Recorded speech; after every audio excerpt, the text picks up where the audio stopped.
네, 안녕하십니까. 장애인 아고라 진행을 맡은 한국장애인단체 총연맹의 권재현 국장입니다. 장애인 당사자의 문제는 장애인 당사자가 더 잘 안다.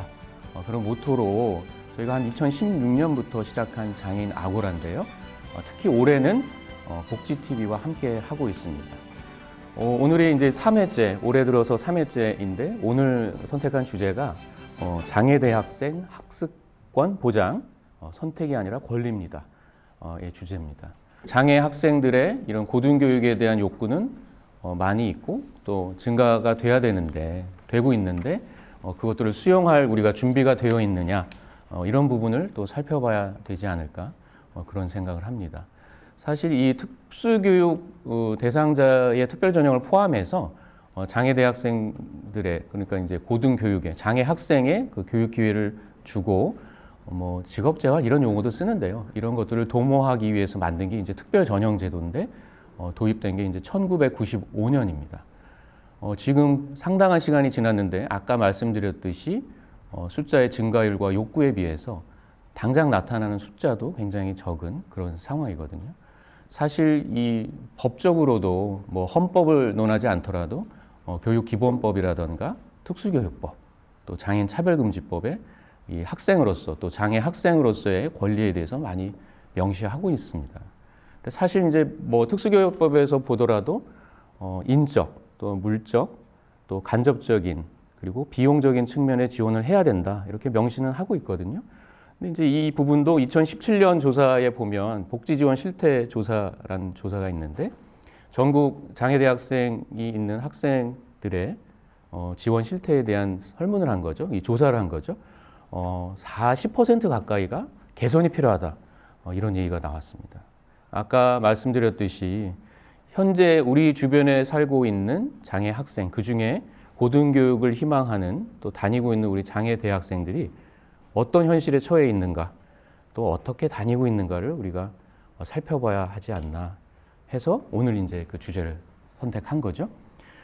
오늘 예정된 시간이 정해져 있기 때문에 크게는 한 2가지 정도로 진행을 할까 합니다. 우리 소개해드리겠지만 우리 학생분들이 실제 장애 대학생으로서 지내고 있을 때 어떤 불편을 겪고 있는지 어떻게 바뀌어가야 하면 좋을지 그들의 목소리로 이제 충분히 말씀을 나누도록 그렇게 할 거고요. 현재 이제 아까 말씀드렸던 법상에서 지원하는 제도들이 있습니다. 그래서 어떤 제도적인 측면에서 현재 그게 당사자가 얼마나 느낄 수 있도록 가고 있는지 어떻게 바뀌어야 되는지 이런 부분의 의견을 나누는 시간으로 이렇게 구성을 할까 합니다. 오늘 모신 주 발언자분들 그리고 앞에 방청객분들 바쁜 시간 내주셔서 같이 해주셔서 감사 인사드리고요. 그러면 이제 본격적으로 지금부터 2019년 제3회 장애인 아고라 시작하겠습니다.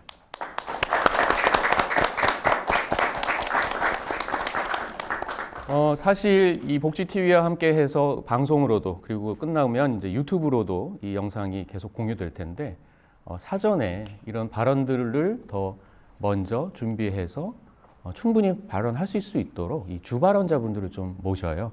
그래서 이 플로어에 앞에 모신 분들을 먼저 좀 소개해드리고 방청객분들 있다가 추가적인 의견이나 질문 있으시면 또 질문을 받도록 그렇게 하겠습니다. 주 발언자 먼저 좀 소개를 드릴까 합니다. 큰 박수로 환영해 주시고요. 제 오른쪽부터 이제 소개를 드릴까 합니다. 지금 소개해 드릴 분은요, 최초라는 수식어를 굉장히 많이 갖고 계신 그런 분이세요. 아까 말씀드렸던 이 특별 전형이 시작됐던 1995년에 제1호 특별 전형으로 우리 연세대학교에 입학하셨던 분이시고요. 또 국내 대학 최초로 게르니카라는 장애 인권 동아리를 또 운영을 하셨고요. 지금 현재 활동 중인 곳도 2001년에 국내 최초로 장애인 고등교육 풀뿌리 네트워크 인권단체 이렇게 해서 장애인 학생 지원 네트워크를 구성해서 이런 개선을 위해 활동 중이십니다. 김형수 국장님이십니다. 큰 박수로 환영해 주세요.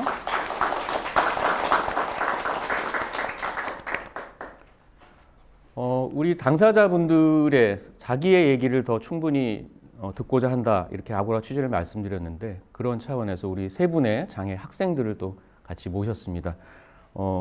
우리 청각장애인분을 대표해서 학생을 모셨는데요. 한국체육대학교 특수교육과에 재학 중이신데 한국농교육연대라고 혹시 들어보셨나요? 우리 당사자분들 또 부모, 우리 전문가들이 함께 이 농인들, 우리 청각장애인 학생들의 교육권 그리고 교육 시스템을 어떻게 바꿔갈지를 같이 논의하고 개선 활동을 하는 연대체입니다. 그 안에서 학생팀의 대표로 또 활동 중이기도 하세요. 호예원 학생 참여하셨습니다. 그리고 제 옆에 박승리 학생이 나와주셨는데요. 장애 학생과 비장애 학생의 어떤 멘토링 사업이라든가 또 해외 봉사 활동 적극적으로 참여하시고 특히 지금 이제 대학원생인데요. 학부 때도 그 학교 내의 이동권 개선을 위해서 또 많은 활동과 또 인식 개선 활동에 또 참여하셨다고 합니다. 지금은 수원대학교 교육대학원의 상담교육학과에 재학 중이세요. 박승리 학생 소개해드립니다.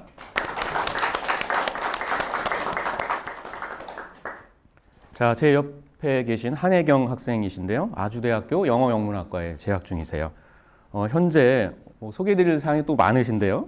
사운드 플렉스 모니터 팀의 팀장님이시고 S이코노미 문터 없는 세상의 전담 기자로 또 활동하고 계십니다.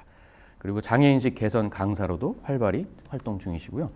지금 또 한국시각장애 대학생회가 있는데 거기 회장으로 또 활동하고 계세요. 시각장애 학생들, 대학생들의 목소리를 전달하고 또 개선하고 인식 개선을 위해서 많이 활동하고 계시죠. 한혜경 학생입니다. 큰 박수로 환영해 주세요. 예, 제일 왼쪽에 계십니다. 지금 현재 서울교대 발달장애연구소에서 연구원을 역임하고 계신데요. 중앙대학교에서 특수교육을 또 가르치고 계시기도 합니다. 사실 또 모신 이유가 저희 중앙대 장애학생 지원센터에서 전문연구원으로 또 재직하셨던 경험도 있으시고 현재 장애대학생의 학습권에 대한 또 연구활동도 진행 중이라고 하십니다. 그래서 경험에 의한 또 얘기를 많이 해주실 거라고 생각이 되고요. 김수현 연구원님 모셨습니다. 네, 그리고 오늘은 또 방청객에 또 청각장애분 계셔서 수어 통역을 위해서 수고해 주실 분이 계세요. 신명성 과장님, 문혜란 대리님 수고해 주실 거고요. 또 우리 호혜원 학생을 위해서 속기 통역에 이연희 선생님 같이 수고해 주실 겁니다. 큰 박수로 다 환영해 주십시오. 자, 그럼 이제 본격적으로 얘기를 좀 나눠볼까 합니다. 본인의 경험에 의한 얘기들을 들려주실 거예요. 저희 아고라가 그렇듯이 그 내용이 뭐 전문가, 흔히 말하는 학계라던가 어디에 종사하는 그런 사람들의 얘기가 아니잖아요. 그리고 이런 시간을 통해서 또 저희가 복지TV와 함께하게 된 이유도 그런데요. 이 방송이 나가고 나서도 언제든 인터넷상에 저희가 아카이브로 이 문제를 알리는 영상으로 활용될 수 있습니다. 그래서 이 순간에 귀를 기울여 주시고 이것들이 오늘 이 순간만이 아니라 계속적인 그런 인식의 전파라든가 또 어떤 매뉴얼 이런 영상 자료로 활용될 수 있으니까 집중해서 같이 서로의 얘기를 듣는 시간으로 꾸몄으면 좋겠습니다. 아까 말씀드린 대로 일단 장애 대학생으로 지내면서 불편에 대한 얘기를 이제 좀 해볼까 해요. 뭐 여러 가지 있지만 크게는 몇 가지로 좀 얘기할 수 있겠죠. 실제 학생이니까 수업을 신청하고 듣고 과제를 하고 또 시험을 보고 이런 학업에 관련된 우리 세 분은 공부를 열심히 하시는 분들이라고 제가 알고 있습니다. 학업에 대한 관련된 문제가 있을 거고 학생으로서 학교를 이용할 때 생활에 문제가 있겠죠. 학교에서 제공하는 여러 시설들, 뭐 식당부터 해서 이런 편의시설을 이용하고 하는 것들, 또 이동에 학교 안에서의 이동, 또 학교까지 가는 이동 이런 몇 가지 분야가 있는데요. 그거 이외라도 또 충분히 생각나는 대로 얘기해 주시면 좋을 것 같습니다. 일단 공부하고 수강 신청하고 이런 공부하는 데 있어서 어려움이 좀 어떤 게 있을지 좀 말씀을 들어볼까 하는데요. 우리 승리 학생 먼저 부탁드려 볼까요? 예. 특히 제일 조금 어려웠던 부분이 높낮이가 맞지 않을 경우에 저희가 그 높낮이 책상이 필요한데 그게 많이 없거든요. 그래서 제가 사용을 다른 더 불편한 친구에게 더 먼저 쓰라고 하는 적도 많았고 또 자리 배정에서부터 좀 많이 어려움을 겪었던 것 같습니다. 일단 강의실을 찾아가야 되는데 그 강의실을 찾는 것부터가 문제인 거죠. 그래서 강의실이 몇 호라는 그런 점자로 된 표지판이 없을 뿐만 아니라 어떤 랜드마크로 삼을 수 있는 게 없어서 일단 강의실을 찾아가는 것이 가장 어려웠고, 그 다음에 강의실 안에 들어가서 강의가 시작되고 나면 교수님이 판서하시는 내용 혹은 PPT에 이렇게 띄워주시는 그런 내용들, 그림들 아니면 교재 같은 것들도 이제 바로바로 나오지 못하다 보니까, 예를 들어서 제가 3월에 이 교재를 가지고 있었어야 했는데 그 강의 계획서나 교수님이 늦게 정해지다 보니까 이게 3월이 되고 나서야 어떤 교수님이 어떤 강의 계획서를 가지고 강의를 하게 되실지를 알게 된 거예요. 그래서 그런 교재를 맡기고 이제 그걸 다시 받아서 수업에 다른 학생들과 똑같이 참여할 수 있기까지 그 텀이 조금 너무 길지 않나. 그리고 교재 제작 같은 경우에도 저희 학교 같은 경우에는 그 인당 몇 권 이렇게 제한을 해둬요. 그래서 그런 부분에 있어서 만약에 제가 수업이 7개라 하면 5권만 저희 학교는 지원이 되고 있어서 나머지 2과목에 대해서는 그 대체 방안을 스스로 찾아야 된다는 것이 조금 불편했던 것 같습니다. 대부분 학교에서는 전문 도우미보다 일반 도우미를 많이 하라고 하는 주제예요. 왜냐하면 일반 도우미는 국가 장학금에서 주는 거기 때문에 전문 도우미는 그 국가 예산 8대 학교 예산 1로 하는데, 그러면 전문 도우미를 챙기려면 국가 예산과 학교 예산을 해야 되는데 항상 학교 예산이 부족하다는 이유로 일반 도우미로 많이 쓰고 있는 주제인데, 솔직히 일반 도우미는 전문성이 많이 떨어져요. 대학 내에서 장애 학생들이 원활하게 학습에 참여하기 위해서는 나에게 어떤 필요가 있고 이 필요가 정말로 지원이 필요한지 증명을 하는 과정이 있고, 증명이 되면 그거에 적합하게 자원이 제공되는 형태가 되어야 된다고 저는 생각하고 있는데, 오히려 반대로 학교가 무엇인가를 갖추고 내가 그것에 적합한가를 확인하는 과정으로 이 지원이 진행되는 것이 여러분에게 큰 어려움으로 다가간 그 핵심 요인이 아닐까, 저는 그렇게 생각을 하고 있습니다. 네, 일단 연구원님의 그 발언에 이어서 저도 여기서 지금 아고라 분이 좀 지적하고 싶은 게, 우리가 지금 도우미, 불편 이런 말을 쓰잖아요. 이거는 이런 서비스가 서비스인 건지 아니면 지금 이런 교육 환경을 못 받는 게 차별인 건지를 좀 구별하셔야 됩니다. 교육 활동들을 원활하게 할 수 있는 거는 서비스고요. 이런 것들이 이루어지지 않으면 차별이 일어난다는 건 차별인데, 우리는 그거를 혼용해서 쓰거든요. 지금 대부분의 장애 학생이 말씀하시는 불편은 불편이 아니죠. 차별행위입니다. 다른 비장애인들이 받아야 될 교육권을 우리가 못 받고 있는 건데, 우리는 우리 스스로도 그 개념을 좀 헷갈렸으니까 제공자분들도 이게 중요한 문제인지 꼭 필요한 문제인지를 잘 모르는 거죠. 이걸 우리가 차별행위라 그러면 아까 말씀한 대로 환경을 갖추게 되지만, 이게 개인 서비스, 원활한 학습 활동이라 그러면 개인들이 좀 노력해봐, 이런 것도 되거든요. 맞습니다. 이 학습권이라는 게 교육기본법 이렇게 보면 뭐 정의가 모든 국민이 평생에 걸쳐 학습하고 또 능력과 적성에 따라 교육을 받을 권리 이렇게 돼 있어요. 근데 뭐 그건 너무 먼 얘기 아니냐, 일반적인 얘기 아니냐 이렇게 볼 수 있지만, 거기에 따른 특수교육법 안에서 또 장차법 이렇게 굳이 얘기 안 해도 뭔가를 더 특별히 요구하는 것이냐 아니냐만 놓고 봐도 판단할 수 있지 않을까, 그런 생각이 듭니다. 저희가 장애계 또는 장애인 입장에서는 늘 하는 얘기죠. 이 차별에 대한 부분은. 근데 이것들을 알려내는 게 가장 큰 활동의 그 핵심인 거죠. 우리 국장님께서 정확히 얘기해 주신 것 같아요. 이게 뭔가를 더 지원해야 하는 서비스 있느냐, 아니면 당연히 해야 할 부분에 대한 지원이냐. 이게 이제 지원이란 말, 서비스를 자꾸 쓰다 보니 이렇게 되는데, 저희 아까 제가 소개해드렸던 올해 이 지금 3회 아고라의 제목이 뭡니까? 선택이 아닌 권리다. 뭐 이런 얘기죠. 그래서 일단은 기본적인 차원에서 불편도 얘기하고 이렇게 하지만, 우리 연구원님, 국장님께서 구조적인 문제를 또 먼저 좀 앞서 얘기해 주신 것 같아요. 우리 승희 학생 수업 들을 때 뭐 아까 얘기했지만 교재 부분도 있고 뭐 물리적인 책상 부분도 있는데, 실제 뭐 과제 수행을 한다거나 또 뭐 시험을 보는 과정에서 뭐 이런 부분 또 아니면 거기에 활용하는 보조기기 부분 여러 가지 있을 텐데 또 뭐 경험을 좀 얘기해 주실 수 있을까요? 특히 저 같은 경우에는 시험 시간이 더 추가로 주어졌음에도 불구하고 부족할 때가 많은데 대필이나 아니면 그렇게 타이핑으로 시험을 보는 그런 지체 학생들에게는 더 부족할 거라고 생각이 들지만 또한 그 교수님에 대해서는 똑같이 평가를 하는데 똑같은 시간을 주어져야 된다는 생각을 많이 갖고 있습니다.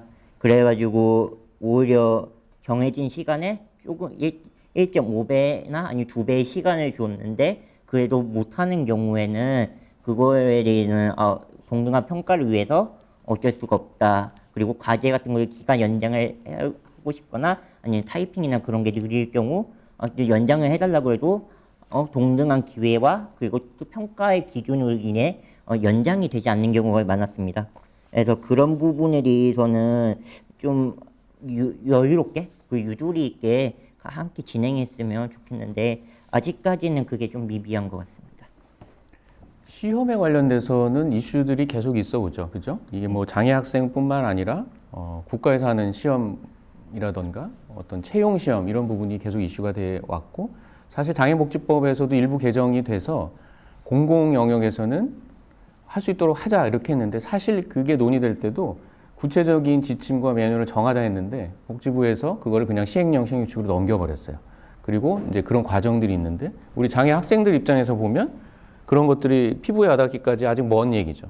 우리 교수님들은 또 요즘에 교수님들도 평가를 받잖아요. 그러니까 이게 어떤 공정성 또 다른 학생들의 민원 이런 거를 또 신경 쓰지 않을 수 없고 근데 중요한 건 그것들이 아까 우리가 얘기했던 정당한 편의 제공이냐 권리 측면의 제공이냐를 교수님들이 더 적극적으로 먼저 생각하고 그거를 설득할 역할도 있지 않나 또 그런 생각도 듭니다. 우리 한혜경 선생님. 저는 아까 그 수강 신청도 말씀을 해주셔서 거기에 대해서 먼저 말씀을 드리면 일단 저희 학교 같은 경우에는 우선 수강 신청이라는 제도가 도입된 지 이제 얼마 되지 않았어요. 3년 정도 되었는데 아직까지도 그 체계가 제대로 잡히지 않아서 매 학기마다 저희가 계속 마치 허락을 받는 것처럼 메일을 주고받고를 하고 있어요. 그러니까 무슨 내용이냐면 저희가 뭐 A 과목과 B 과목과 C 과목을 신청합니다라고 보냈을 때 A 과목 미승인, B, C 과목 승인 이런 식으로 옵니다. 그래서 이렇게 된다면 과연 우선 수강 신청에 이 이제 추구하는 그 의미가 사라지지 않나라는 생각이 조금 들었고 제가 신청했던 과목이 이번에 미승인이 난 게 전공 필수 과목이었는데 그럼 이럴 때는 도대체 또 내가 비장애 대학생들과 수강 신청에서 다시 경쟁을 하라는 의미인가 이런 생각을 좀 많이 들게 했던 것 같고요. 그래서 그런 게 조금 더 선택이 아니라 당연한 권리 오늘 토론 주제처럼 그렇게 자리 잡힐 수 있는 게 있었으면 좋겠고요. 저희는 이게 권리라고 생각이 되는 게 학생이기 이전에 대학이라는 곳에서의 소비자이잖아요. 배울 수 있는 소비자의 역할인데 저희가 같은 비용을 지불하고 왜 저희가 수강 신청을 한 수업의 교수님도 모른 채로 수업을 들어가야 하는지 이해를 할 수 없는 거죠. 그래서 또 왜 미승인이 났는지 그런 이제 사유조차도 제대로 알지 못하게 되고 근데 도우미가 수업 시간 외의 시간에서 이 PPT를 제작을 해준다거나 이런 케이스에 있어서 시간이 제한되어 있기 때문에 이 시간을 넘어가게 되면은 굉장히 부담스러워하는 거죠. 그래서 이런 케이스도 있었던 게 생각이 나서 말씀을 드려봅니다. 제가 학교에서 불편한 점은 뭐냐면 토론할 때 원전 지원을 도움을 받아줘 하는데 그 말을 대고 일일이 돌려받을 수가 해달라고 말할 수가 없잖아요. 번거로워서. 그래서 하나 두고 얘기를 해야 되는데 쫓기자가 놓친 부분이 많으세요. 그런 것도 불편함도 있고 영어 어떻게 평가할 때 그 조영 조주님인데 조주님이 저한테 제가 말을 할 수 있고 들릴 수 있기 때문에 뭐 그냥 지원파도 되지 않냐라고 말하시는 분 계세요. 근데 저는 말도 하고 들린다는 이유로 다 들린다는 거 아니거든요. 그래서 청각장애 청력이 다 다른 것처럼 그에 맞는 대안 방법이 있었으면 좋겠는데 그런 점이 없어서 불편하고 특히 평가할 때 대본이라도 줘서 그렇게 해주면 좋을 것 같다고 생각합니다. 좋은 교수님 만나면 잘하는 거고 아니면 차별인 거고 나도 내가 적극적으로 어필할 수 있으면 서비스가 이루어지는 거고 안 그러면 아닌 거고 그래서 이게 분명히 법률에 명시되어 있고 매뉴얼이 있음에도 불구하고 자의적으로 해석된다는 게 가장 큰 문제고요. 자의적으로 해석되다 보니까 다른 지금 대학 밖의 서비스와의 질의 차이 아까 도우미도 얘기하셨지만 분명히 활동 지원 서비스가 사회는 굴러가고 과거에 비해서 많이 발전했지만 도우미에 대한 전문성이나 서비스는 오히려 퇴행했거든요.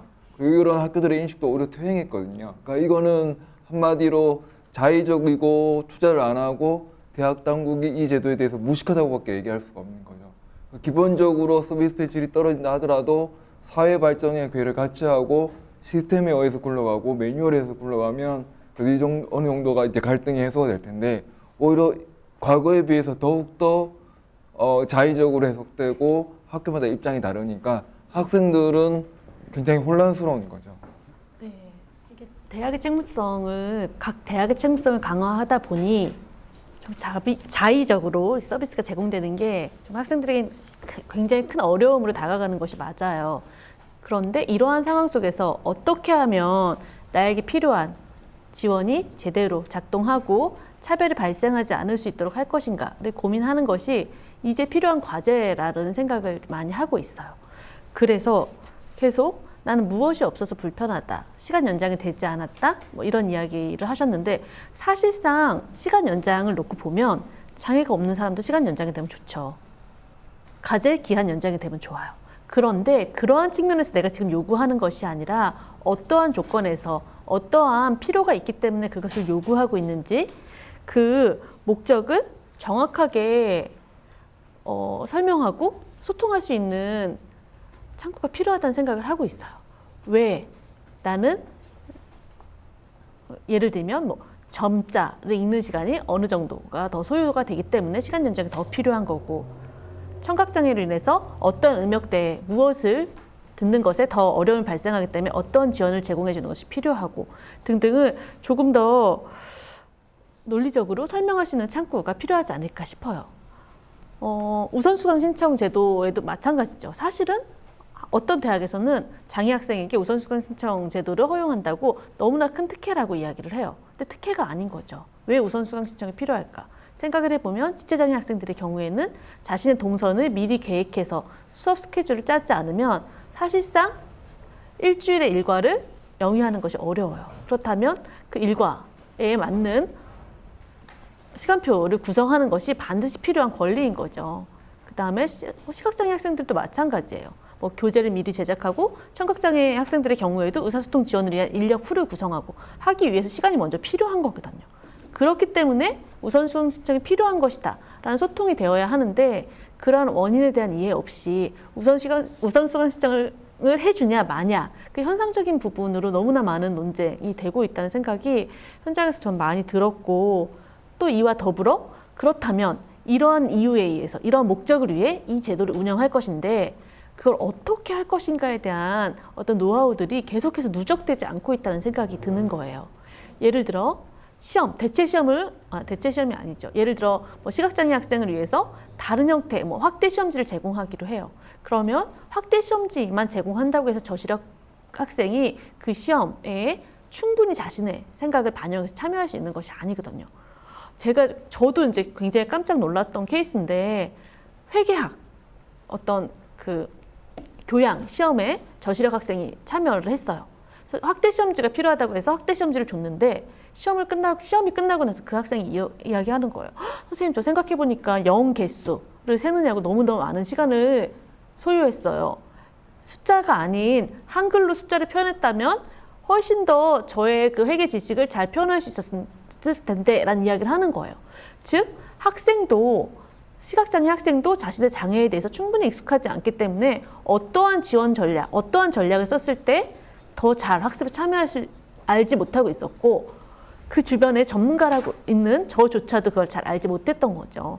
그래서 어떤 어려움이 발생할 때 그걸 어떻게 지원을 해줘야 어려움이 최소화될 수 있을까, 차별이 발생하지 않을 수 있을까에 대해서 정말 깊이 있게 고민하면서 전문적인 어떤 노하우들을 축적해 나가는 것이 반드시 필요하다는 생각을 저는 하고 있습니다. 일단 학습에 있어서 이제 좀 마무리 쪽으로 가면 학습 보조 기구, 학습에 필요한 추가적인 지원 있죠? 그런 거는 지금 현재 유형별로 상황이 어떤지 그런 얘기를 조금 이렇게 좀 들어보면 어떨까 그런 생각이 있거든요.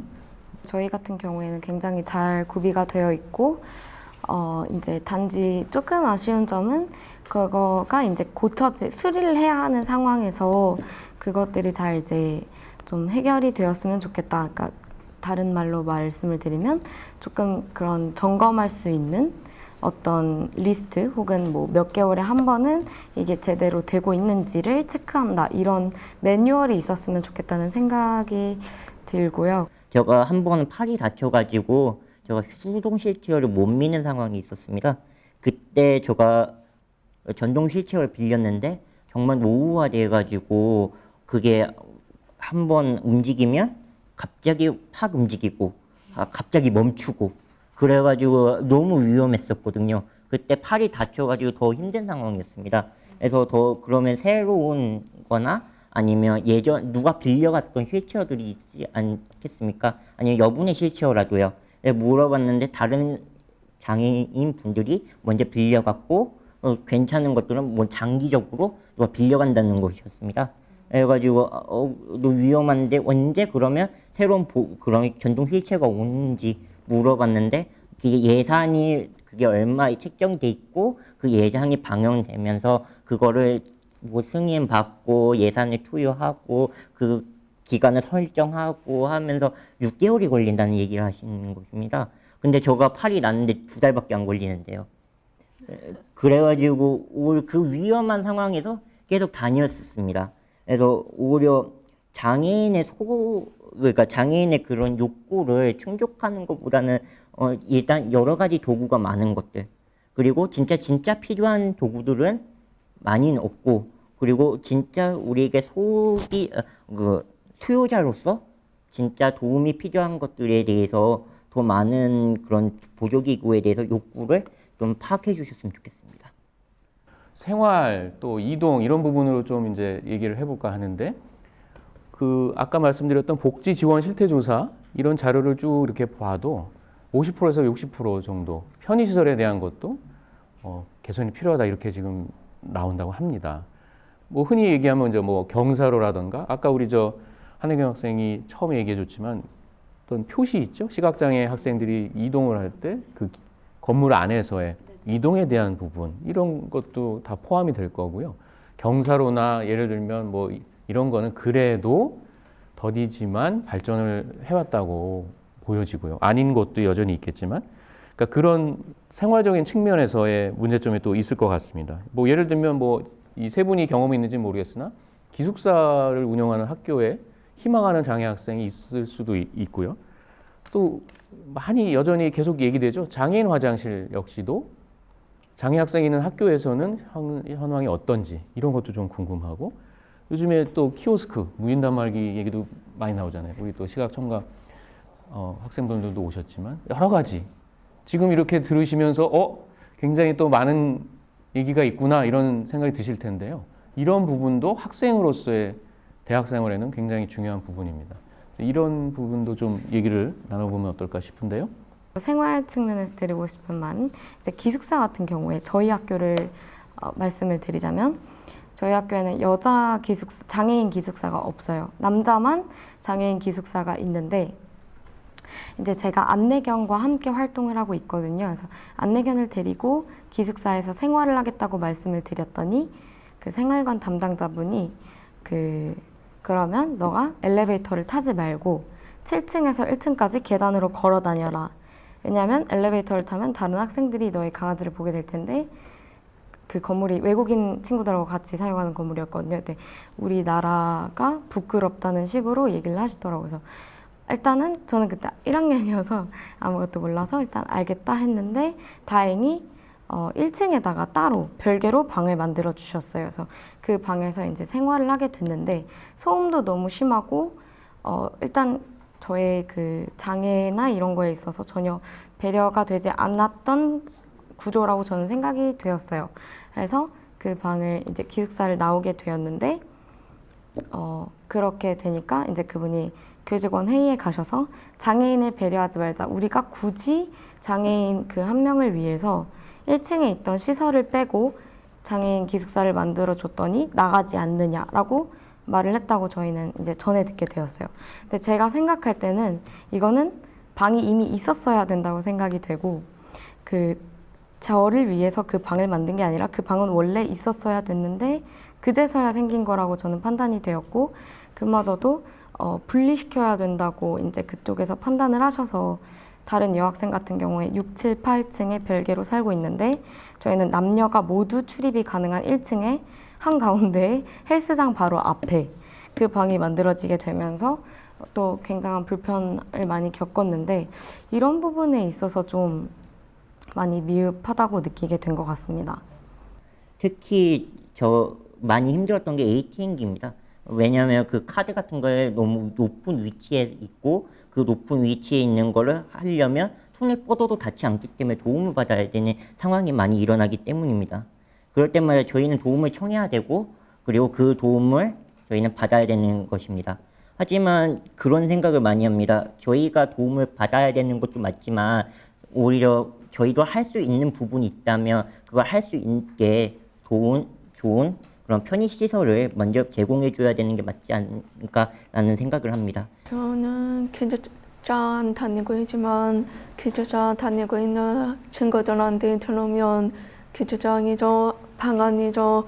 그 예를 들면 방송이 나오잖아요. 근데 방송이 나오는데 우리는 못 알아듣기 때문에 수업 연장이나 그래도 자막도 같이 나오면 좋은 것 같고 그 다음에 아까 말씀하신 것처럼 무인 단말기도 마찬가지로 주말마다 뭐 매점이나 뭐 어디로 갈 때 수업 동료자랑 같이 다닐 수가 없잖아요. 그래서 뭐 인거시는 음정 인지 시스템이나 수학 연자도 같이 보급되면 좋겠다는 생각입니다. 키오스크에 네네. 대해서 조금 덧붙이자면 저희가 아까 저희 학교에는 직원 호출 버튼이 있다고 말씀을 드렸는데 저희 학교가 아니라 저희 대학생회 쪽으로 들어오는 의견을 많이 들어보면 직원 호출 버튼이 없는 키오스크가 많아서 혼자 밥을 먹을 수밖에 없는 상황임에도 불구하고 예를 들어서 도와주는 친구나 아니면 뭐 교직원분하고 시간이 잘 안 맞아서 혼자 먹어야 되는데 못 먹는 사례가 되게 많았대요. 그래서 그럴 경우에는 이제 매점에서 뭐 햄버거나 뭐 빵이나 이런 걸 사서 먹어왔다고 했는데 그마저도 요즘에 매점이 이제 무인 계산기로 바뀐 거예요, 시스템이. 그래서 그마저도 어려워져서 아예 학교 밖으로 나가서 먹을 수밖에 없었다는 사례가 있었던 게 생각이 나서 추가로 말씀을 드립니다. 네, 말씀하세요. 저 특히 휠체어를 타고 있는 분도 공감할 사례인데요. 그 휠체어의 그 장애인 화장실을 이용해야 되는데 거기 이용할 때 제일 불편한 게 거기에 물건들이 여러 가지 많습니다. 청소 도구라든지 아니면 이 잡다한 도구들 그리고 예전에 썼다가 안 쓰던 것들 그리고 거기 청소를 진짜 자주 하는 데도 있지만 자주 안 하는 데도 있거든요. 그러면 오역한 냄새가 난다든지 아니면 그러면 변기물을 내리지 않고 간다든지 그럴 때 진짜 휠체어를 타고 이용하기도 너무 불편합니다. 근데 그런 거에 대해서 있으니까 사용하면 되지. 그리고 있으면 이제 다 너 화장실 그냥 갈 수 있는 거 아니야? 저희는 아닙니다. 저희는 화장실에 갈 때도 불편하면 못 가고 그리고 그런 시설이 있어야지만 갈 수 있기 때문에 그런 부분에 대해서는 배려가 있어야 되는데 진짜 유니버셜 건물이지 진짜 사용하기에는 아직도 지체장애에게 버거운 환경이라고 말씀드리고 싶습니다. 개인적으로는 지금 나오는 그런 행위들이 저희 95년도에 똑같이 벌어졌기 때문에 맞습니다. 30년 동안 우리는 뭐 했지? 라는 고민이 좀 들고요. 근데 우리는 여기서 질문을 하나 해봐야 되겠죠. 아까도 계속 우리가 반복적으로 얘기하고 있지만 그러니까 비장애인분들한테 도움을 좀 받지라고 얘기하지 않거든요. 그리고 우리가 아무리 기숙사에 방이 없더라도 남녀가 왔다 갔다 하는 헬스장 옆에 배치하진 않죠. 왜? 그건 범죄니까요. 그리고 안내견도 눈이기 때문에 우리가 데리고 있는 거지 강아지이기 때문에 문제되는 게 아니거든요. 그건 범죄니까요. 근데 우리가 이런 관점을 가져야 되는데 이제는 이게 범죄고 이게 뭔가 중요한 문제인 걸 생각해야 되는데 옛날에 70년대 장애인분들을 위해서 우리가 이렇게 배려했어. 너희들 고마워해야 돼라는 인식에서 한 발짝도 나아가지 않았기 때문에 계속 이런 문제가 반복되고 있는 거죠. 분명히 안내견 문제도 2000년대 초에 우석대에서 똑같은 문제가 발생했고 크게 이슈화됐고 됐었거든요. 근데 그 발언이 20년대에 똑같이 나온다? 이거는 교육당국이 딱 하나밖에 볼 수가 없습니다. 공부를 안 했거나 폐쇄적이거나 네, 사회의 변화에 전혀 따라가지 못했다는 얘기거든요. 그런 부분에 대해서도 이제 아까 연구원님이 얘기했지만 기본적으로 장애 학생들한테 들어가야 될 정보, OT들. 아까 한희경 선생님께서 얘기했지만 이게 차별이야. 너희 눈인데 그렇게 하면 안 되라는 것들을 학교 당국이 미리 얘기해 줬더라면 그 직원을 우리가 설득하거나 싸우거나 고발했겠죠. 근데 본인은 아무 대처도 못하고 나왔거든요. 그리고 또 나왔는데도 불구하고 역으로 또 공격받았죠. 그러니까 그런 것들이 계속 반복되는 게 왜일까라는 질문들을 우린 여기서 좀 해야 될 필요가 있다. 뭐 단순히 뭐가 부족하고 뭐가 없어요라는 질문보다 이게 왜 자꾸 반복되고 벌어졌을까? 그리고 우리는 그게 왜 대응을 못할까? 왜 꼭 터지고 나서 열받아서 시키거리고 그때 대응을 못했을까라는 고민들을 할 필요가 있다고 저는 지금 생각이 듭니다. 네. 대학은 교육기관이죠. 그리고 성인학습자를 위한 가장 보편적인 교육기관이에요. 그리고 어떻게 보면 성인학습자로서 처음 접하게 되는 교육기관이란 말이에요. 성인학습의 가장 큰 특성은 자주적인, 자발적인 교육 참여에 있다고 저는 생각을 하고 있습니다. 그럼 대학이 교육기관이라면 내가 어떤 문제에 당면했을 때 그걸 어떻게 해결해 나갈 수 있을까? 또 학습할 수 있는 공간이 되어야 한다고 저는 생각을 하고 있어요. 물론 누구나 아무런 불편이 없이 생활할 수 있도록 가장 이상적인 것은 굉장히 유니버셜한 모든 공간 구성이 되면 좋겠죠. 그리고 유니버셜한 인력 구성이 되면 가장 좋을 거예요. 그러나 아무리 유니버셜한 디자인을 추구한다고 할지라도 개인의 특성으로 인한 특수한 지원, 특수한 요구들은 여전히 존재할 수밖에 없어요. 그래서 늘 발생할 수 있는 이러한 요구에 대해서 나는 어떻게 대처해야 하고 어떻게 참여해야 하고 어떻게 소통할 것인가를 학습할 수 있는 장소, 그리고 경험할 수 있는 장소, 그리고 그런 역량이 강화될 수 있는 장소가 대학이란 공간이 되어야 한다고 저는 생각을 하고 있어요. 그런데 그게 역량이 강화되고 경험이 더욱더 발전해 나가고 할 수 있도록 지지해주는 체계가 없는 것 자체도 저는 너무나 큰 문제라고 생각해요. 늘 우리는 이런 것이 불편해에서 그치는 것이 아니라 이러한 불편함이 어떻게 해결이 되었는가를 충분히 경험하고 그 이후의 사회에서 그리고 이후에 들어올 학생들은 더 나은 것들을 이제 누릴 수 있는 그런 배움의 과정이 대학 내에서 이루어질 수 있기를 기대하고 있고 그런 배움을 가능하게 하는 무엇인가를 어떻게 만들어낼 것인가를 저는 지금 고민하고 있습니다. 결론으로 돌아가면 정책과 제도의 중요성을 우리가 얘기하면서도 이제 느낄 수 있지 않나 이런 생각이 드는데 이제 끝 순서로 가서 정책 제도로 어떻게 가야 하는가 그리고 거기에 어떤 관점이 중요한가는 기본적인 얘기는 아까 좀 얘기가 나왔어요. 근데 이제 그 앞에 잠깐 앞에 현재 정책과 제도 안에는 장애학생 지원센터라는 제도가 있습니다. 그리고 그 안에 여러 역할이 있지만 우리가 인적 서비스 부분에는 이제 도우미 제도도 있고요. 그래서 현재의 제도 안에 있는 지원센터라던가 이 도우미 제도의 상황 그리고 거기서의 또 문제의식을 좀 같이 얘기 나눠보고요.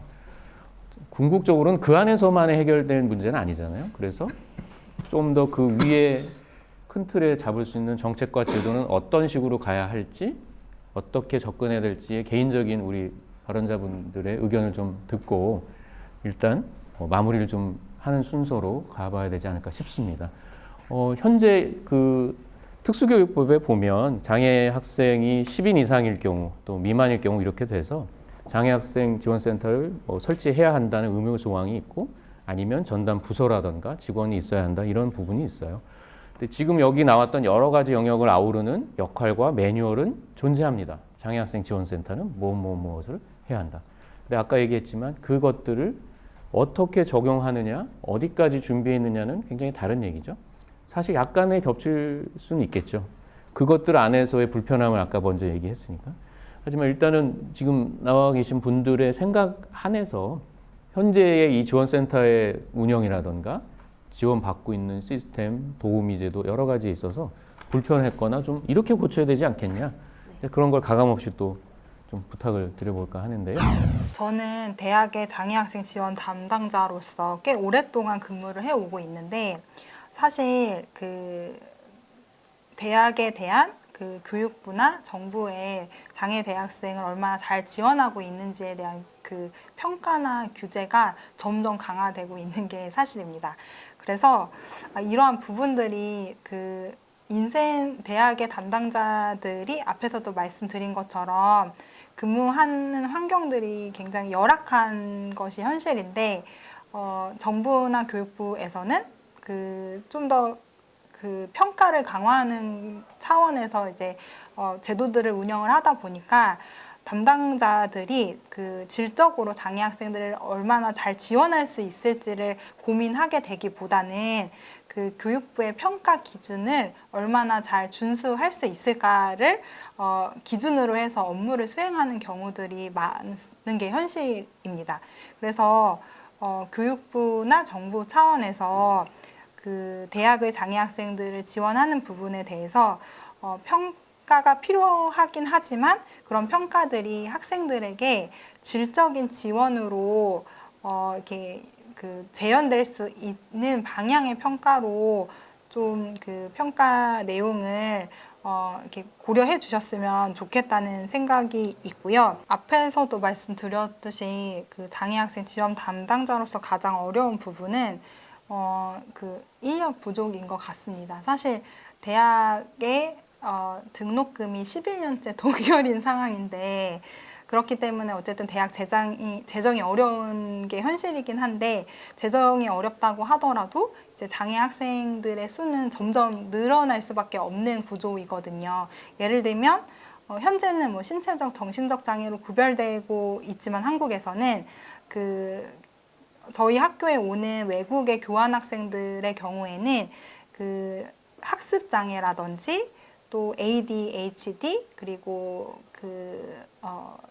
난독증 등 그 장애 한국에서는 이제 장애인 복지법상 장애로 등록되지 않는 장애를 갖고 있는 학생들 그리고 뭐 정서 불안이나 집중 또 우울 그리고 또 앵자이어티 분노 뭐 이런 장애들을 갖고 있는 학생들도 교환 학생으로 이제 와서 그 시험 시간이라든지 뭐 디지털 파일이라든지 대필이라든지 이런 지원을 요구를 하는 경우들이 있습니다. 그렇기 때문에 이처럼 한국도 계속해서 장애 영역이 넓어질 텐데 대학에서 장애 학생을 지원할 수 있는 인력은 대체적으로 1명 또는 뭐 겸직 혹은 계약직인 것이 대부분의 대학의 현실이라서 인적적인 부분에 있어서 좀 어려움이 있고 실제로 법 규정에서도 10명 이상인 대학에 장애학생 지원 담당자를 두게 돼 있지만 뭐 30명이 되고 50명이 되었을 때 그 장애학생 담당자 1인당 학생 비율에 관련된 부분들은 규정이 또 없어서 이런 부분들도 좀 보완이 필요하지 않을까 생각을 합니다. 그리고 저는 그 이제 교육부에서도 대학의 장애학생 지원에 관련해서 좀 더 이렇게 그 전문적으로 지원을 해주셨으면 하는 부분에도 아쉬움이 있는데 사실 교육부의 대학의 장애 학생을 담당하는 담당자도 제대로 이제 배치가 되어 있지 않고 그리고 배치되어 있는 겸직 담당자도 굉장히 인사 이동이 많은 상황이라서 장애에 대한 이해들이 아무래도 인사 이동이 많다 보니까 깊지 않으시거든요. 그래서 그런 부분들도 정부 차원에서는 보완이 필요하지 않을까 생각합니다. 장애학생 지원센터에 저희 학교 같은 경우에는 조교 선생님이 지금 담당자로 계십니다. 근데 이 조교 선생님이 비정규직이다 보니까 2년에 한 번씩 바뀌시게 되고 계약직이시다 보니까 2년에 한 번씩 바뀌시게 되고 그 다음에 바뀌시면 다시 2년을 근무를 계속 하실 수도 있는 거고 그 전에 그만두실 수도 있는 거고 하지만 저의 경우에 지금 2016년에 입학을 했는데 여태까지 총 4분의 조교님이 바뀌셨어요. 그래서 그렇게 되면 저희가 문제가 뭐냐면 일단 이 선생님과 장애 학생이 서로 알아가는 시간이 조금 걸리고 그다음에 장애학생 지원센터에서 담당자 선생님께서 어떤 거를 우리가 지원을 해줘야 하는지 그 파악에도 시간이 걸리고 그리고 그 한 분이 모든 업무를 하시기에는 장애 학생의 수나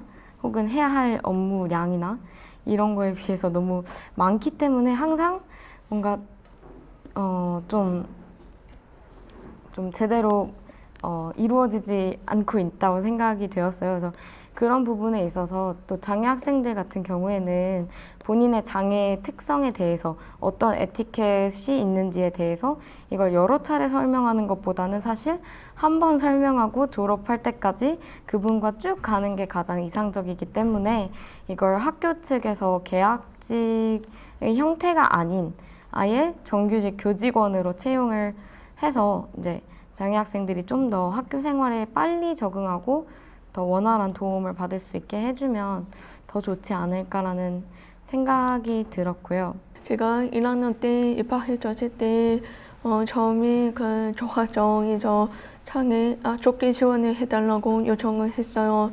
근데 조화정에서 있는 직원이 거기서 자기 책임이 아니라고 조교님한테 물어보라고 책임을 넘겼거든요. 그래서 그 조교님한테 물어보니까 안 된다고 자기가 해주지는 게 없다고 안 된다는 식으로 얘기를 하셨어요. 그래서 제가 2학기 때 계속 저희 엄마가 계속 전화를 하면서 막 그랬는데 어느 날 조교님이 저희 엄마한테 그러시는 거예요. 저희가 청각장애 학생들이 왜 이렇게 공부를 못하냐고 그런 말을 하시는 거예요. 그거 듣고 아마 제 생각에 아마 청각장애 학생들이 그 조끼 지원, 수화 동료 지원 그런 거 있다는 거 몰라서 그런 지원을 못 받은 것 같아요. 그래서 그런 지원을 못 받고 무슨 말인지 모르는데 시험을 들으니까 아마 천정이 좀 안 되지 않았을까라고 생각이 들고 또 제가 이번에 토론 시험이 있다고 했었잖아요. 토론 시험이 있다고 했잖아요. 그 시험할 때 수화 동력이 비용해서 수화 동력자 폐지해달라 부탁을 했는데 조교님이 안 그래도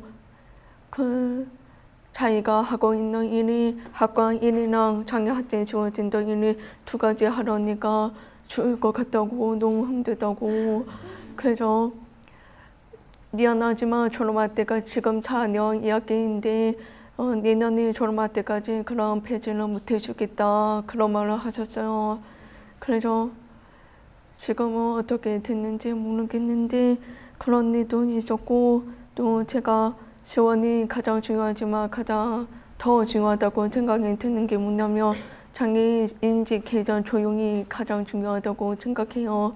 왜냐하면 그 조용히 솔직히 그냥 뭐뭐뭐에 불편하다 끝이거든요. 그냥 간단하게 끝나요. 근데 장애 특성이 각각 예를 들면 저 같은 경우는 구화도 되는 사람도 있고 아니면 수화 되는 사람도 있고 아니면 휘저다는 사람도 있고 못 받침도 사람도 뭐 여러 가지 특성이 있잖아요. 그런데 그런 특성을 자세하게 설명을 안 해줘요. 그냥 간단하게 끝내고 끝이에요. 그만큼 전문성이 없다는 거예요. 그래서 장애학생 지원센터에서 담당자가 예를 들면 특수교육과에 졸업한 전문성이 있는 직원을 배제해준다면 아까 말씀하신 것처럼 계약이 아니라 전조직으로 일하신다면 더 좋은 환경이 되지 않을까라는 생각이 듭니다. 초, 중등, 그리고 고등, 그리고 평생교육법에 그 3가지 법에는 다 명시되어 있는 게 딱 있어요. 왜냐면 장애인 학생, 장애 학생이라는 말도 거의 명칭으로 그렇게 쓰네. 장애 학생을 위해 엘리베이터 및 편의시설을 의무적으로 설치를 해야 된다는 게 돼 있거든요. 그리고 중등이나 초등, 중등, 고등법에는 2007년에 개정돼 있어서 그게 이제는 거의 상용화돼가지고 거의 다 설치가 되었는 걸로 알고 있고, 그리고 평생교육이 요즘에 핫하잖아요. 근데 거기 있는 시설들도 무조건 그런 편의시설을 무조건 다 설치를 하게 돼 있어요. 근데 그런 설치가 돼 있는데도 불구하고 좀 문제가 뭐냐면 장애인 학생들을 편한 건물, 그리고 편리한 건물, 새로 지어진 건물에다 다 거기로 다 모아놓는다는 거죠. 근데 저희는 똑같은 학생이고 똑같이 다니는데 저희는 딱 한 가지 건물밖에 안 써요. 그리고 저는 그게 제일 이해가 안 가더라고요. 왜냐면 나도 똑같은 학생인데 나도 다른 건물을 갈 수도 있는데 거긴 엘리베이터가 없어요. 나는 이 활동을 하고 싶고 내가 상담을 받고 싶은데 강의 엘리베이터라서 누군가에게 도움이 필요해요. 그리고 내가 이 건물에 도서관을 가고 싶은데 경사인 거예요. 경사가 45도 돼서 혼자 못 밀고 올라가요. 제가 지금 대학원에서 겪고 있는 상황이에요. 근데 그런 것들에 대해서 얘기를 하거나 보도블록이 그런 거 얘기할 수 있을까요? 오히려 그런 거에 대해서는 먼저 시설이 돼 있고 그 자잘한 어려움에 대해서는 대처를 할 수가 없는 거죠. 그래서 그런 거죠. 일단 법만이라도 다 지켜주셨으면 좋겠어요. 법을 다 지키고 제도를 지켰을 때에 우리가 이용하거나 아니면 우리의 권리나 그게 먼저 증진된다고 생각이 들거든요. 그래서 진짜 제일 많이 지켜줘야 될 것 같고요. 그리고 도우미에 대해서도 너무 할 말이 많은데 간단하게 얘기한다면 저는 도우미를 받았었고 지체장애 저보다 더 어려운 그런 사지마비죠. 거의 목만 척수장애인데 목만 움직일 수 있는 친구를 제가 3년 동안 대피를 해줬어요. 그런 경험이 있는데 그때마다 많이 서로 같이 힘들었던 게 뭐였냐면요. 시간 때문에 힘들었어요. 저는 그 시간을 배정받을 때 40시간을 배정받았지만 수업은 맨날 풀로 8시간씩. 그것도 5일 내내. 그러면 그 40시간을 일주일이면 다 초과하거든요. 근데 그거에 대해서 저는 임금을 더 받지 않고 40시간만으로 채워서 한 달에 써서 올렸거든요. 그런다면 그거에 대한 보상이나 저는 일에 대해서는 어떻게 해야 될지. 또 하나는 저는 그 생활관 도우미 받았었거든요. 왜냐면 제가 빨래나 아니면 제가 청소나 그런 게 너무 어려웠거든요. 근데 그거 도움을 받을 때도 그 도우미를 해주는 친구가 있어야지만 도움을 받았지만 그 친구가 너무 잘해줘서 문제는 없었지만 그런 경우가 많거든요. 진짜 내가 필요할 때 없을 경우. 그리고 내가 진짜 이동할 때 없을 경우. 진짜 그런 경우가 너무 많았거든요. 특히 지체장애인님이 공감할 게 건물로 이동해야 될 때가 진짜 너무 힘든 게 무조건 도우미가 같이 있어야 돼요. 근데 도우미 시간이나 그리고 그 도우미의 수업. 다른 학과 학생들이 도우미를 해줄 때도 있거든요. 그런데 그 학생하고 저하고 시간이 안 맞으면 전혀 아무것도 못하는 상태가 오는 거예요. 그러면 그렇게 얘기를 하겠죠. 그냥 옆에 가는 사람 붙잡아가지고 도움 받으면 되지 않느냐. 아니면 미리 그렇게 계획을 짜고 먼저 해야지. 근데 사람의 일이 그렇게 계획대로 흘러가지는 않잖아요. 우리가 백화점에 갔는데 엘리베이터가 없으면 그 백화점은 어떻게 되죠? 망합니다. 근데 이때까지 장애 학생들한테 엘리베이터를 설치 안 해서 망한 대학은 없거든요. 중요한 거는 우리가 정책을 얘기했을 때 이게 정책적으로 어떻게 강제력을 가지게 만들 것인가, 그리고 기회비용을 크게 해서 대학들이 이거 움직이게 만들 것인가 라는 논의를 해야 되는데 이때까지 정책 논의는 이게 잘못된 거여서 독적으로 잘해봐 라고 됐지 대학을 움직이려고 하는 어떤 힘들은 별로 없었거든요. 그런 의미에서 제가 좀 제안을 드리면 이게 95년부터 늘 나왔던 얘기인데 아직까지 안 되고 있는 건데 우리 복지평가 안에 말고요. 대학 종합평가 안에 장애학생에 대한 점수가 들어가야 됩니다. 그 부분들이 해결되지 않고서 전체적으로 이 문제는 해결되지 않고요. 또 하나는 그렇게 하지 못한다면 이때까지 이러한 복지평가제도 만들고 크게 이슈가 됐던 거는 다 소송과 관련된 거였어요. 이때까지 장애 관련 소송이 한 6번 있었거든요. 근데 최근 10년 동안에 소송이 없었습니다. 그러면서 대학들이 많이 긴장이 풀어졌죠. 그래서 어떻게 하면 개별적인 이런 권리 부분에 대해서 우리가 차별에 적극 대응해서 법률적인 권리를 지원해 줄 건가 하는 부분에서 보면 아마 장애단체들이 해야 될 역할들이 저한테도 있겠죠. 적극적으로 장애인 대학생들의 소송을 지원하거나 그런 것들을 압박하는 그런 고민들을 좀 해야 되는데 이때까지의 논의들이 당위적인 논의였거든요. 어떻게 고발할 것인가, 어떻게 신고할 것인가, 어떻게 싸울 것인가 이런 논의는 없게 이런 법률이 지켜졌으면 좋겠어요라고 하는 논의는 사실은 이제는 좀 무의미하다.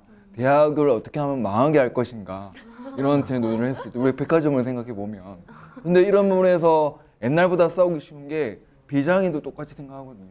비장애인도 이런 부분에서 나도 똑같이 그런 시설이 없어서 이런 게 없어서 나도 똑같이 학생으로서 지금 많이 위축돼 있어 라고 한 부분들은 옛날에 비해서 훨씬 더 공감대를 많이 얻을 수 있을 거라는 부분이 있어서 우리는 좀 더 미시적으로 거시적으로 어떻게 하면 학교들을 움직이게 할 수 있을까 하는 고민이 하나 있어야 되고요. 또 하나는 우리가 정책을 논의하지만 뭐 전문성을 논의하지만 이런 제도를 논의하지만 양면이 있습니다. 옛날에 도우미 제도가 없을 때는 모든 사람들이 도와줬어요. 모든 사람들이 함께 했고요. 모든 사람들이 앞에 나섰습니다. 근데 지금은 도우미 제도가 있으니까 도우미가 하면 되지 라고 교수님도 빠져 있고 다 빠져 있어요. 그래서 이 관료화의 문제들이 좀 있고요. 그리고 이제 또 하나만 언급하고 싶은 건 지금 어느 사회에 봐도 장애 관련 인적 서비스를 도우미라고 이름 붙일 때는 거의 없어요. 이 대학만 도우미라고 이름 붙입니다. 그런데 그거 부분에 대해서 한번 좀 더 고민을 해보셨으면 좋겠습니다. 네. 사실 고등교육기관, 대학 내에서 어떻게 지원을 해야 하는가에 대한 법이 생긴 게 약 10년 정도 된 거죠. 뭐 특별 전형이 생긴 건 20년이 된 거지만 법적으로 명시가 된 건 10년이에요. 지난 10년은 제도를 만들고 정책을 만들고 그 물리적인 것들을 확증하는데 굉장히 집중해야 했던 시기라고 저는 생각을 해요. 근데 앞으로 다가올 10년은 과연 어떤 10년일까를 생각하다 보면 이미 만들어진 제도를 어떻게 더 역량을 강화할 것인가에 집중해야 될 시기가 아닐까 싶어요.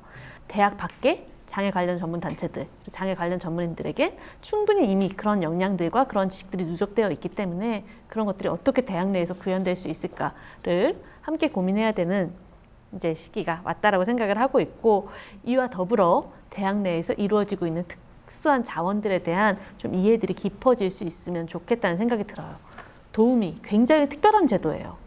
장애 관련 전문성을 갖고 있는 사람들이 돌봄 서비스를 제공하는 것도 아니고 그렇다고 해서 무급으로 자발적으로 무엇인가 지원을 제공하는 사람들도 아니고 친구도 아니고 친구이고 동료인데 서비스를 제공해야 되는 또 임금이 아닌 장학금을 받고 있는 우리나라 어디에서도 볼 수 없는 굉장히 특별한 자원이란 말이에요.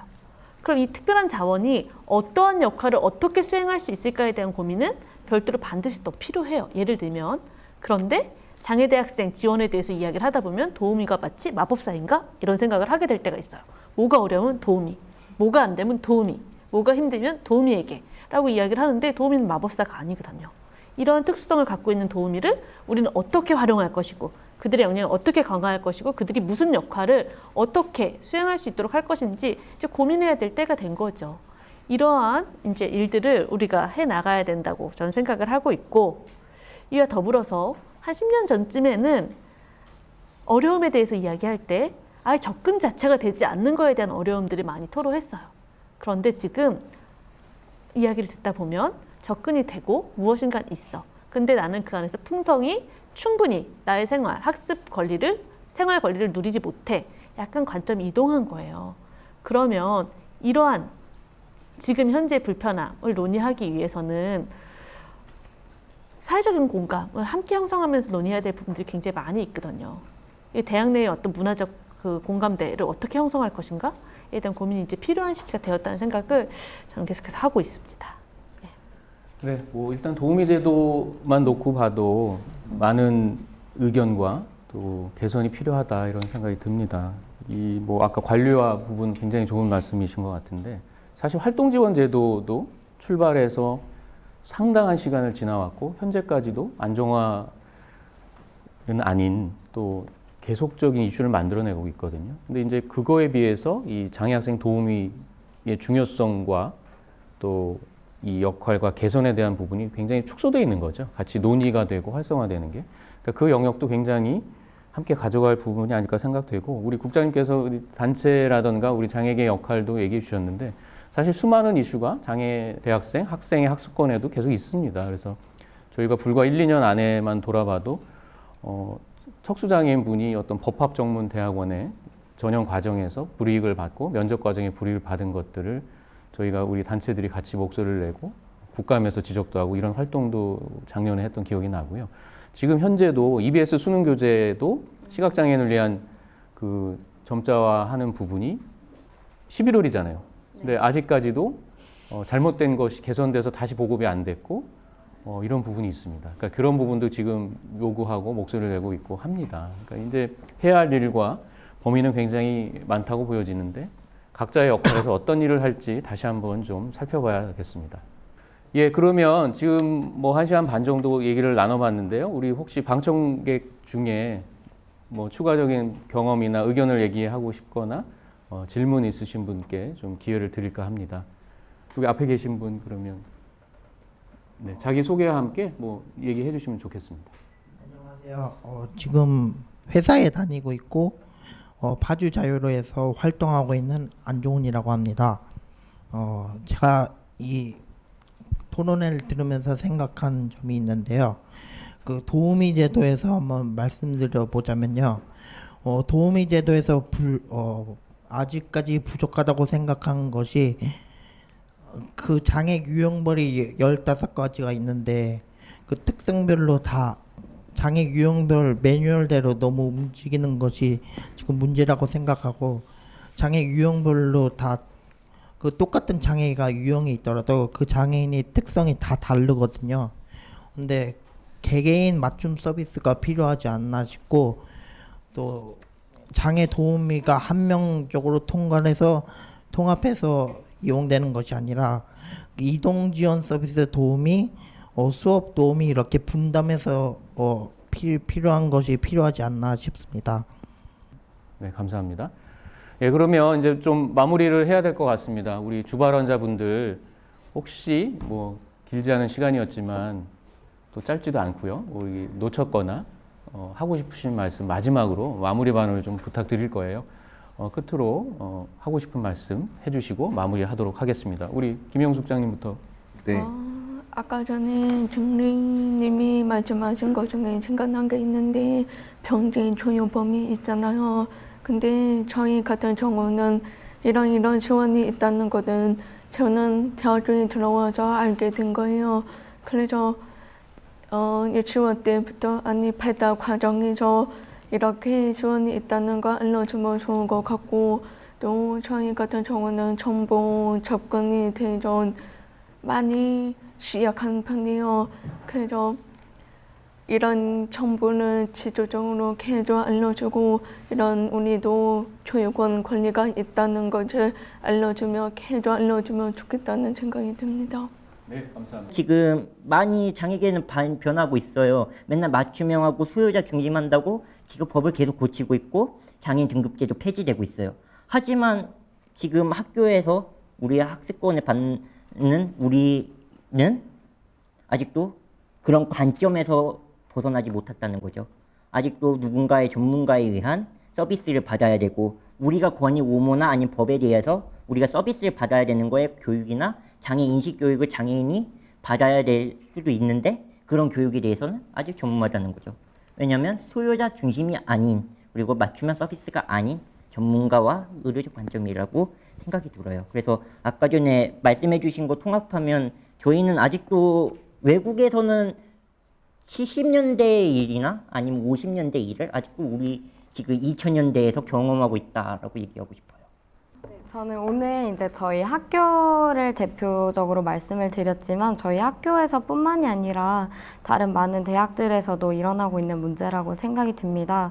그리고 오늘 제가 저희 학교의 불편함, 아쉬움에 대해서 주로 말씀을 드렸지만 사실 다 그렇다는 것은 아니고 저희 학교에서도 이제 함께 바꿔 나가고자 하시는 분들이 많이 계시고 어떤 게 편한지, 어떻게 하면 더 안정적인 환경에서 생활할 수 있는지에 대해서 실제로 많이 질문도 해주시고 고치려고 노력해주시는 교직원분들도 많이 계세요.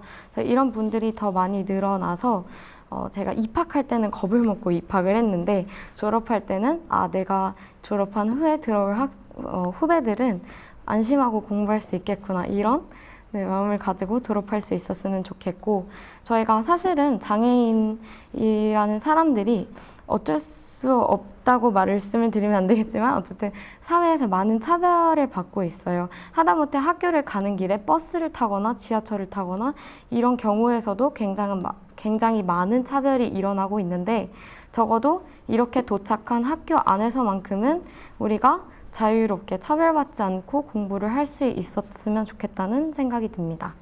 대학은 저에게 굉장히 기회의 시간이었어요. 저에게 기회의 시간이 되었던 것과 같이 이곳에 입학하는 모든 장애 학생들이 이곳의 성장을 경험하고 또 자신의 자원을 조직하는 능력을 개발하고 또 풍성히 지원을 받는 것을 경험하면서 충분히 성장할 수 있도록 많은 것들이 마련될 수 있기를 기대하고 있습니다. 네, 감사합니다. 우리 국장님. 네, 저희가 1학년 때부터 했던 얘기가 있는데요.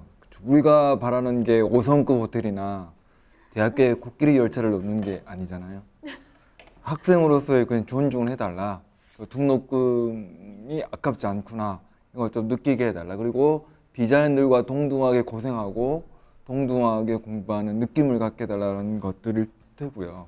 그런 부분에서 조금 우리가 이제 좀 앞으로 나아가야 될 측면이 있다라는 부분에서 대학 당국에 제가 좀 조언을 드리면 좀 더 아카데믹하게 했으면 좋겠어요. 대학이니까 시대를 앞서가고 사회를 좀 이끌어보자라는 어떤 그런 것들이어서 좀 전문적으로 공부를 해야지 투자해야지 이런 게 있어야 되는 것 같고요. 국가 차원에서는 이제 장애 등급제가 폐지됐으니까 대학들에게 그러면 등급제를 폐지했으니까 서비스 위주로 하지 말고 교육 당국에서 개별 장애인한테 뭐가 필요한지 연구를 좀 해봐.